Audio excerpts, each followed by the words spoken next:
ये देख सोनिया, ये वो नीम का पेड़ है जहां मैं बचपन में चढ़ा करता था, और ये रास्ता अस्पताल की तरफ जाता है। गौरव बहुत सालों बाद आज अपने गांव आया था। उसकी गर्लफ्रेंड सोनिया उसके साथ थी और दोनों एक दूसरे का हाथ पकड़े घर की ओर बढ़ रहे थे। बहुत सुंदर है तुम्हारा गांव। तभी अचानक एक बूढ़ी औरत उनके सामने आ खड़ी हुई और चिल्लाई, समोसे लो, गर्मा गर्म समोसे लो। सोनिया अचानक घबरा गई। उसे ना जाने कैसा लगा। हे भगवान, कौन है ये? अरे तुम घबराओ मत सोनिया, ये अम्मा है। बचपन से यही समोसे बेचती है। मैंने इनके हाथ के खूब समोसे खाए हैं। मुझे तो अपने बेटे की तरह समोसे खिलाए इन्होंने। गौरव उत्साह में आगे बढ़ा। उसने झट से समोसा उठाया और एक बाइट ली। वाह अम्मा, आज भी वैसे ही है। खाई ले बेटा, खा ले इन समोसों को, और मुझे तेरा ही इंतजार था। सोनिया, अरे ले तू भी लेना, एक बार खाएगी तो बार बार मांगेगी। हाँ, सोनिया ने हिचकिचाते हुए एक छोटा सा टुकड़ा चखा। उसका चेहरा खिल उठा। ये सच में बहुत अच्छे हैं। हम तभी दूर से तेज कदमों की आहट हुई। गौरव के माँ बाप राकेश और ममता तेजी से आ रहे थे। अरे तुम यहाँ खड़े खड़े क्या कर रहे हो भाई? है, हम कब से तुम्हारा इंतजार कर रहे हैं। सीधे घर नहीं आ सकते थे? गौरव बेटा, ये सोनिया है ना? जी मम्मी जी, प्रणाम। ये सोनिया है और हम बस समोसे खाने लगे थे। गौरव ने हंसते हुए सारी बात समझाई। राकेश और संगीत ममता मिले। चलो सोनिया, चलते हैं, पहले घर चले। सब आगे बढ़ने ही वाले थे कि अचानक समोसे वाली बुढ़िया ने और उसके कान ने कहा, इससे बचकर रहना। गौरव भिटक गया। एक बार मुड़कर संगीत उसने बुढ़िया की तरफ देखा, पर उसकी आंखों में कोई जवाब नहीं था। वो कुछ नहीं समझ पाया। बुढ़िया आगे बढ़ गई। चलो बेटा चलो, देर हो रही है। जी। बिना कुछ और सोचे गौरव सोनिया और अपने माँ बाप के साथ आगे बढ़ गया। आओ बेटा आओ, स्वागत है तुम लोगों का।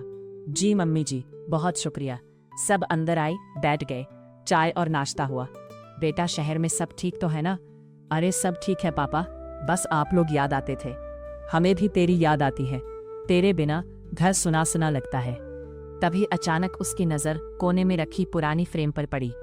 वो एक औरत की तस्वीर थी, और वो औरत गौरव की असली माँ रानी थी। पापा, अगर आज माँ जिंदा होती तो कितना अच्छा लगता ना। वो भी मुझे इतना बड़ा होता देख पाती। अब हाँ बेटा, रानी बहुत अच्छी थी, बहुत प्यार करती थी तुझसे। तू बहुत छोटा था जब वो, पर अब जो है उसे भी कम नहीं समझना है। ममता ने तुझे उसी प्यार से पाला है बेटा। बेटा, मुझे पता है तू अपनी असली माँ को याद करता है। कोई बात नहीं, वो भी यही मौजूद है, ऊपर से देख रही हैं। तू उनका नाम ले, मुझे अच्छा लगता है। मम्मी, मैंने कभी कम तो नहीं समझा आपको, बस कभी कभी लगता है अगर वो होती तो कितना अलग होता। हाँ, जैसा लिखा था वैसा हुआ बेटा। बात यही खत्म हो गई। अगले दिन सुबह गौरव आंगन में बैठा फोन देख रहा था। तभी सोनिया आई। गौरव, तुम्हारे पास 2000 रुपए है? मुझे कुछ लेना है बाजार से। हाँ हाँ हाँ, ले ले, जेब में रखे। सोनिया ने जेब से निकालकर पैसे लिए।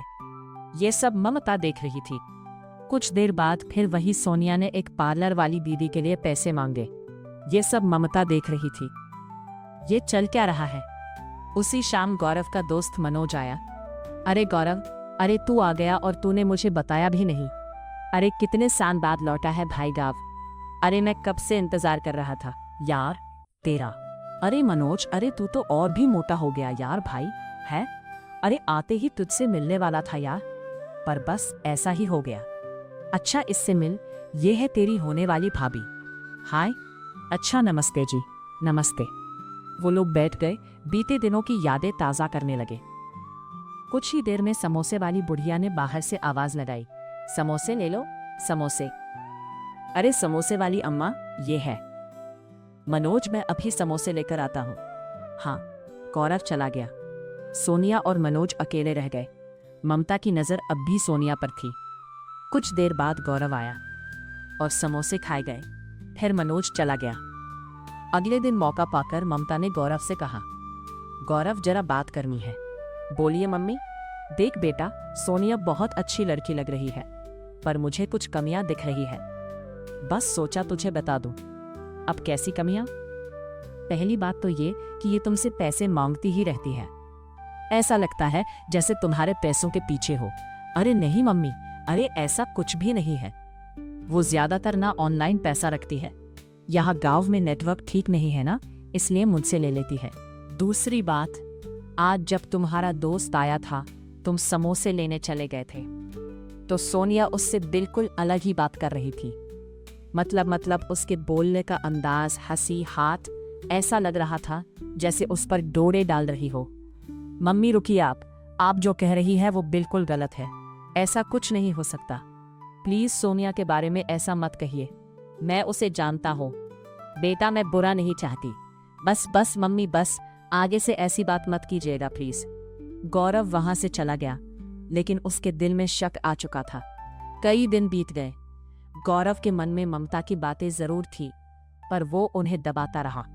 सोनिया हर बार सही लगी। उसने सोचा ये सब गलतफहमी है। आखिर एक दिन उसने फैसला कर लिया। मम्मी पापा, मुझे आपसे कुछ ना कहना है। हाँ बोल बेटा। मैंने सोच लिया है, मुझे सोनिया से शादी करनी है। ममता और राकेश ने एक दूसरे की तरफ देखा। थोड़ी देर का सन्नाटा। बेटा पक्का फैसला है। मैं उसके बिना नहीं रह सकता माँ। ठीक है, तो फिर उसके माँ बाप को बुलवा लो, बात करते हैं। पापा वो बात ये है कि सोनिया के घर वाले ना राजी नहीं हैं, तो वो ना ये शादी नहीं चाहते। उनके ही करनी पड़ेगी। अब शादी के बाद वैसे भी वो मान जाएंगे। अच्छा भाई, जैसी तुम्हारी मर्जी, जैसा तुम्हें ठीक लगे करो बेटा। शादी की तैयारियां शुरू हुई। घर में रौनक आ गई। पर एक रात राकेश ने गौरव को अपने कमरे में बुलाया। ममता भी थी। अब बेटा एक बहुत जरूरी बात है। क्या हुआ पापा? देखो बेटा, हमें ना सोनिया पर पूरा भरोसा नहीं है। मैं साफ साफ कह रहा हूं। अरे पर क्यों, ऐसा क्यों कह रहे हो आप? सुनो बेटा, ये घर, जमीन, फैक्ट्री जो कुछ भी है सब तुम्हारे नाम पर है। अगर ये लड़की सच में सही नहीं निकली और कोई केस बना दिया तो बेटा सब कुछ चला जाएगा। हमारे देश का कानून ही ऐसा हो गया है आजकल। मैंने खबरों में देखा है, लड़कियां तलाक लेकर लड़के की सारी जायदाद हड़प कर ले जाती है। बेटा बस एहतियात है। तेरे भले के लिए कह रहे हैं। आप लोग सही कह रहे हैं। तो क्या करना चाहिए? देखो बेटा, सब कुछ तुम फिर से मेरे नाम पर कर दो, फिर कोई भी तुम्हारा कुछ नहीं ले जा सकता। ठीक है, जैसी आपकी मर्जी, में तैयार हो। अगले ही दिन कागजात बनवाए गए। वकील आया, गवाह बैठे, सारी प्रक्रिया पूरी हुई। घर के हॉल में सब इकट्ठा थे। समोसे, गर्मा गर्म समोसे ले लो बेटा। मेरे समोसे देखते ही देखते वही बुढ़िया हॉल में आ खड़ी हुई। अरे अम्मा, अरे तुम कहाँ से आ गई? अरे लाओ लाओ समोसे दो। ले बेटा ले, तू तो मेरे समोसे खाने आता ही नहीं है। भूल गया क्या अम्मा को? अरे नहीं नहीं अम्मा, अरे आपको भला कैसे भूल सकता हो। गौरव समोसे संगीत लेने लगा। बुढ़िया सबको समोसे बांटने लगी, पर अचानक बुढ़िया के हाथ से चटनी का कटोरा फिसला। हाय राम, कटोरा टूटा, चटनी के छींटे उड़े और सीधे कागजात पर जा गिरे। सारे कागज बर्बाद। राकेश का चेहरा लाल हो गया। अरे अरे, ये क्या कर डाला तूने? पगली कही की। मैं तो गलती सब बर्बाद कर दिया तूने। अरे पापा, अरे रुकिए, क्या कर रहे हैं आप? ये तो बस गलती से हो गया। गलती से? अरे इसने पूरा काम बिगाड़ दिया। अरे तो दूसरे कागज बनवा लेंगे। इसमें इतना गुस्सा क्यों कर रहे हो? हॉल में बस गौरव और वो बुढ़िया रह गई। क्या हो रहा था यहाँ बेटा? इतने सारे कागज, इतना गुस्सा? अरे कुछ नहीं अम्मा, जरूरी काम था, अब दोबारा करेंगे। दरअसल सारी जायदाद मेरे नाम है, वो पापा के नाम कर रहे थे। अच्छा, पर सब कुछ तुम्हारे नाम क्यों है? वैसे तो सब कुछ बाप के नाम होता है। ये कैसा खेल है? बाप राकेश है या तुम? हंसी। गौरव ठिठक गया। यह सवाल उसने कभी पूछा नहीं था। वो बुढ़िया की तरफ देखता रहा। ये तो मैंने कभी सोचा ही नहीं। लेकर चली गई। और उस शाम गौरव ने राकेश से सवाल किया, पापा एक बात बताइए, ये सब घर, जमीन, फैक्ट्री मेरे नाम पर ही क्यों है? ऐसा क्यों है? ये तो आपका होना चाहिए था ना शुरू से। बाप राकेश, क्योंकि ये सब तुम्हारी असली माँ रानी का था। क्या? हाँ हाँ, और उन्होंने वसीयत कर रखी थी कि जब तक तुम 18 साल के नहीं हो जाओगे तब तक ये सब किसी और के नाम नहीं कर सकते। तो आपका क्या था? मतलब आपके पास क्या था? मेरे पास एक छोटा सा मकान था। वो भी मैंने बेच दिया था क्योंकि मैं तुम्हारी माँ के साथ यहाँ रहने लगा था। हम दोनों बचपन के दोस्त थे, प्यार भी बहुत था। ये सब आपने मुझे पहले क्यों नहीं बताया? अरे अब बता रहा हूं ना, हर चीज का एक समय होता है। ठीक है, फिर से कागज बनवाते हैं, सब आपके नाम कर दूंगा। अगली शाम गौरव गांव में टहल रहा था। उसकी नजर मनोज के घर पर पड़ी। वो अंदर चला गया। मनोज के दादा भी बैठे थे। बातों बातों में वो बोल उठे, तुम्हारा बाप बेटा तुम्हारी माँ का नौकर था। पता नहीं उसके चक्कर में कैसे पड़ गई तुम्हारी माँ। अरे दादाजी, आप ये क्या कह रहे हैं? अरे चुप रहिए, ऐसे ही। क्या बोल रहे हैं आप ये क्या कह रहे हैं दादा? अरे हाँ भाई, और नहीं तो क्या है, अमीर लड़की फंसा ली उसने। हंसी। गौरव घबरा गया, पर जैसे ही वो घर पहुंचा अंदर चीख पुकार मची हुई थी। ममता रो रही थी, राकेश परेशान घूम रहे थे। अरे क्या हुआ? यहाँ इतना हल्ला गुल्ला क्यों हो रहा है? बेटा, सारे गहने चोरी हो गए। अलमारी खुली पड़ी है और तुम्हारी सोनिया गायब है। उसका सामान भी नहीं है। गौरव ने सर पकड़ लिया। उसने पूरे घर में सोनिया को ढूंढा, कहीं नहीं थी वो। फोन बंद, सामान गायब। नहीं, ऐसा नहीं हो सकता। वो ऐसी नहीं थी। वो उसकी आवाज टूट गई। सोनिया सच में चली गई थी। साथ ले गई थी ममता और रानी के सारे गहने। मम्मी, आप सही कह रही थी। सोनिया सिर्फ पैसों के पीछे थी। यहाँ तक कि समोसे वाली बुढ़िया ने भी मुझे पहले एक दिन इशारा किया था। मैं ही नहीं समझा। मुझसे बहुत बड़ी गलती हो गई। आज से कसम खाता हूँ, कभी किसी लड़की को बिना देखे परखे नहीं लाऊंगा और शादी से पहले सब कुछ पिताजी के नाम कर दूंगा, वरना कोई ना कोई मुझे ही लूट लेगा। एक दिन यूं ही बीत गए। गौरव कमरे में बैठा रहता, ना बोलता ना खाता, ना उसकी आंखों में नींद थी। एक रात गौरव बेचैन था। वो उठा और घर में टहलने लगा। कितनी बड़ी बेवकूफ़ी कर दी मैंने, कितना बड़ा सबक मिला मुझे इसका। तभी दूर से कोई आवाज आई, जैसे कोई रो रहा हो। गौरव चुपचाप आवाज की तरफ बढ़ा। आवाज बेसमेंट से आ रही थी। उसने दरवाजा खोला। अंदर अंधेरा था। उसने फोन की लाइट जलाई। हे सोनिया, वहां बंधी हुई थी। गौरव ने झट से उसके बंधन खोले। अरे तुम यहाँ कैसे? मुझे तो लगा कि तुम भाग गई। नहीं गौरव, मैं नहीं भागी। जब तुम बाहर गए थे मैं तुम्हारे मम्मी पापा के कमरे के पास से गुजर रही थी। तभी मैंने उनकी बातचीत सुन ली। बातचीत? कैसी बातचीत? वो कह रहे थे एक बार ये लड़का सारी जायदाद हमारे नाम कर दे, फिर दोनों को ठिकाने लगा देंगे। बिल्कुल वैसे ही जैसे उसकी असली माँ को ठिकाने लगाया था। गौरव के पैरों तले जमीन खिसक गई।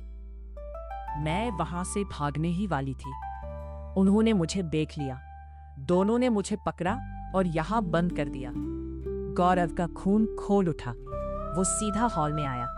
तभी सामने राकेश खड़े थे, मानो इंतजार ही कर रहे थे। अरे साइन कर बेटा, वरना पहले ये लड़की मरेगी फिर तू। तो तुम दोनों ने मेरी असली माँ को मार डाला। अरे चुपचाप साइन कर और इस लड़की को लेकर जिंदा वापस लौट जा, वरना। गौरव ने कांपते हाथों से आखिरकार साइन कर दिया। बस अब सब मेरा है, सब मेरा। तभी मनोज, समोसे वाली बुढ़िया और 3 पुलिस वाले अंदर आ गए। अरे यार, मैंने रजा रखी हुई थी। समोसे वाली अम्मा ने पहले ही बता दिया था कि यहाँ कुछ होने वाला है। अरे कोई फर्क नहीं पड़ता, देख लो, जो होना था हो चुका। अब ये सब मेरे नाम है, कोई कुछ नहीं कर सकता। तुम्हारा सब कुछ बिगड़ने वाला है राकेश। ये प्रॉपर्टी तुम्हारे नाम तब होगी ना जब वो गौरव की होगी, और गौरव की तब होगी जब रानी मर चुकी होगी। हैं? अरे रानी तो मर चुकी है। नहीं राकेश, रानी मरी नहीं। ये कहते उसने धीरे धीरे प्लास्टिक की परत अपने चेहरे से उतार फेंकी। सामने एक तेज आत्मविश्वास से भरी औरत खड़ी थी। माँ, हाँ बेटा, मैं जिंदा हूँ। इन लोगों को पकड़ो। इन्होंने मुझे मारने की कोशिश की थी, पर मैं बच गई और इतने सालों से इसी गांव में समोसे बेचकर रह रही थी। सही वक्त के इंतजार में, और सही वक्त अब आ गया है। अरे अरे, ये क्या हो रहा है? अरे छोड़ो मुझे। अरे ये सब मेरा है, ये सब मेरा है। हाँ, ये मेरा है। मैंने बहुत समय से प्लानिंग की है। मैं इसे ऐसे नहीं छोड़ सकता। ये सब मेरा है, सिर्फ तुम्हारा नहीं, हमारा है। हमारा हमारा हमारा। हंसी। अरे अब चल, अब थाने में बताएंगे तन्ने कि के क्या है तेरा। ये डंडा भी तेरा ही लग रहा है। मैंने पुलिस राकेश और ममता को ले गई। आपने मुझे पहचान लिया था पहले ही दिन। हाँ बेटा, मैंने तुझे पहले ही दिन कहा था, इससे बचकर रहना। वो मैंने राकेश के लिए कहा था तो समझ नहीं पाया, पर कोई नहीं, अब सब ठीक है। माँ माँ माँ, नाक से की जाने वाली आवाज। मैंने आपको पहचाना नहीं माँ। मैंने तो उन्हीं लोगों को अपना माँ बाप समझा। अच्छा, ज्यादा मत रो। ये बता, समोसों खाएगा? मैंने आपके समोसे को कभी मना किया ना? बोलो, किया कभी? तो मैं अभी बना कर लाती हूँ। मुझे भी सिखाइए ना मम्मी जी। हाँ जरूर, आजा मेरी बहू रानी। हंसी। सब हंस पड़े। अब घर में रौनक लौट आई थी, असली रौनक।